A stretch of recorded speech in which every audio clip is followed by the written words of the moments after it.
What's going on, Airsofters? Welcome back to another video. Today we are going to be talking about the ICS Lightway Peleador 2.0. And I gotta tell you, this is an exciting gun for Airsoft. You might be like, what? It's just another M4. It is definitely not just another M4. There's a lot of things that make this an incredibly unique M4. So I'm excited to tell you guys about it. But without further ado, let's get into the video.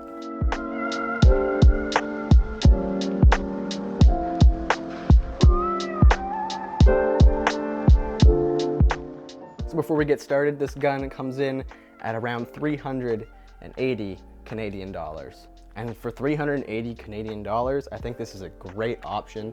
And a lot of people don't know about this gun. I think it is severely underrated. There's so many other guns kind of in the news and people are talking about, but not this one. And I think it deserves a lot more love than it's getting credit for. Real quick, I just want to be totally honest with you guys about how I got this gun, what my relationship with ICS is. I just think that's super important for reviewers, so you guys can be aware of any bias. For those of you who don't know, I'm actually a professional videographer. Like, that's what I do for a career.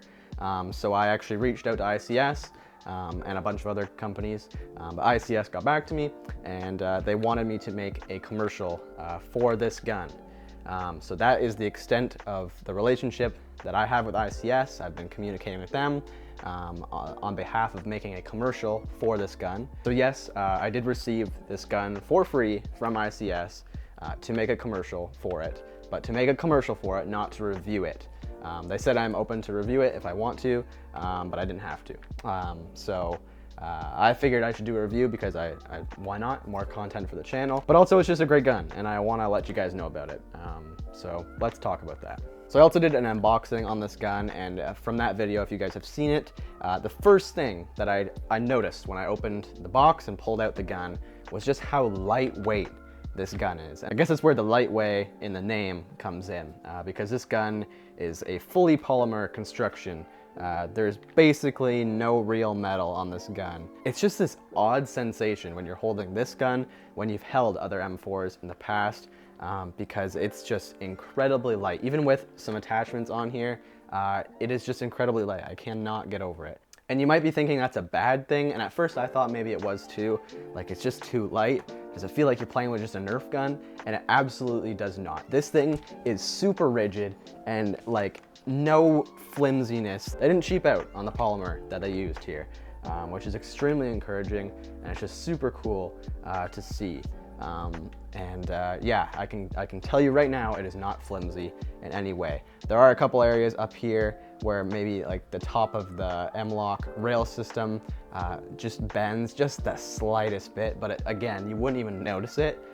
Even with the foregrip on here, like, it's not going anywhere. Yeah, it's just really, really cool to see that, and I think that alone makes it a very unique M4 platform for us Airsofters. Whether you're a younger kid and you just don't want a heavier gun, or you're playing for a really long day, and honestly, I like to think I'm a pretty decently strong guy. Even my little KWA T6 does get rather heavy at the end of the day. But being that they cut down on price on some of the metal, they were able to throw a lot into the internals, and let me tell you about that. So starting us off, I'm pretty sure every ICS has a tight bore barrel installed. I might not be 100% right there, but it's got a 6.04 millimeter tight bore barrel. And let me tell you, this thing is accurate. Like, wow, it's accurate. My brother has a Crytac. I've got my upgraded KWA T6. And honestly, this thing was giving us a run for our money with our upgraded guns. This thing is deadly accurate out of the box and is a great choice for outdoor airsofters and indoor in that sense. You're gonna have an extremely accurate gun out of the box. Another thing that's really nice is I love seeing M-LOK rails. We've already talked about this a little bit. It is a plastic M-LOK rail, or polymer, but it is a really great M-LOK rail, and I love seeing M-LOK on M4s. Next up, let's talk about the iron sights. The iron sights are actually pretty cool. They're polymer as well, flip-up style, kind of reminiscent of the M-Bus Pros, or the PTS Pros. They are very similar to that. They have windage and elevation adjustments, both of them, but also when they're flipped down, they've kind of got like a pistol sight sort of picture, which is really cool actually. something super unique that you can actually use them when they're down as well. Obviously, if you have a paintball mask or something like that, probably not gonna work too well. You really have to get down low to be able to get a sight picture there, and obviously with my sight, it's totally unusable. But it is just kind of a cool, unique little feature that they threw in there. It has a rotary style hop-up, which is really great to see as well. A lot of companies are starting to do the rotary style hop-up, which I love to see. I just wish that they would number them. That's kind of my biggest gripe right now, but it's a small complaint. When you're chronoing your gun, a lot of fields will pull your hop-up completely down to get an actual accurate representation of what your FPS is, and then you gotta flip it back up and you don't know what it was at before. So the numbers are a super great way to be able to tell that. So I wish they would do that, but just a minor complaint.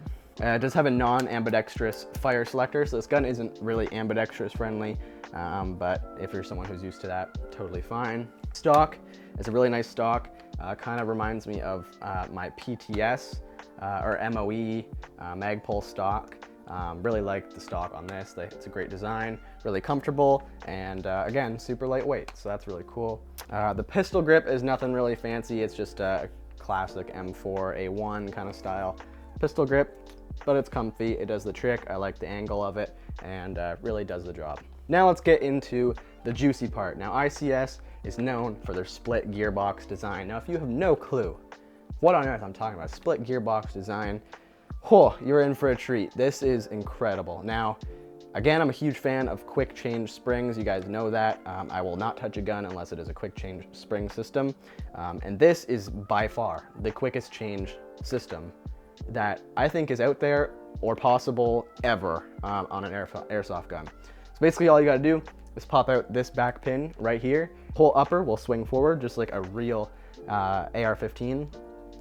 And normally that's how you pull out the bolt and all that, the internals, the piston and everything.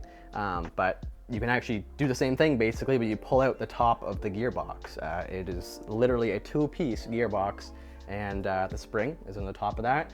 You get a 4mm Allen key, you stick it in, pop the spring out, stick whatever spring you want in, boom, slide the whole thing back in, crank it down, pop the pin in, and you're done. Like literally we were at the field and we changed the spring in not 2 minutes. Like it's ridiculous how quickly you can change a spring on this thing, which I love because it's not inconveniencing you in any way if you want to go play indoor or outdoor. Now another huge thing, like this is incredible, out of the box, the trigger. Wow, ICS, you killed it on the trigger on this thing. For a stock gun, that's unheard of. And I believe the trigger, like actual pull, it's like right around like here area, like about midway. So again, that's something super cool to see on a stock gun. Just a short trigger pull, and the flat style trigger is really great too. Also, if you hold it down, I believe for like 5 seconds or 10 seconds on full auto, you just press the trigger and hold it down. It'll beep a couple times and then you're on burst mode. So it has a built-in burst mode as well, which is really cool. Even the KWA Ronin T6 is about $90 more than this thing. And I own that gun and I've upgraded it like crazy. But if I knew about this gun before I got the T6, I probably honestly would have gotten this gun. It is just a bit of a money saver and a great option. And I love the lightweight design, the trigger pull, everything is just super, super good. Yeah, I can't really see anything that I would upgrade with this gun. But if you wanted to, again, it's super customizable. Really any parts will fit on this. I believe it's gate Titan compatible, so you could throw one in there if you wanted to, but I wouldn't really recommend it until maybe this trigger MOSFET burns out, because some stock trigger MOSFETs do have a tendency to burn out. I know the GNG ones do that a little bit, so maybe that's an option in the future. But yeah, that's kind of been my review of the ICS Lightway Peleador 2.0.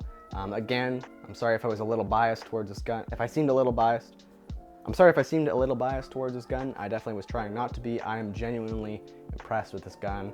Again, ICS didn't pay me to say anything, but I just think it is a great option for a lot of airsofters that are trying to either get a new M4, get their first M4. It's just gonna be a really accurate, great gun that serves you well. And that's just my opinion. Yeah, hope you guys enjoyed the review. We'll see you in the next one, guys. Have an awesome quarantine day. Peace.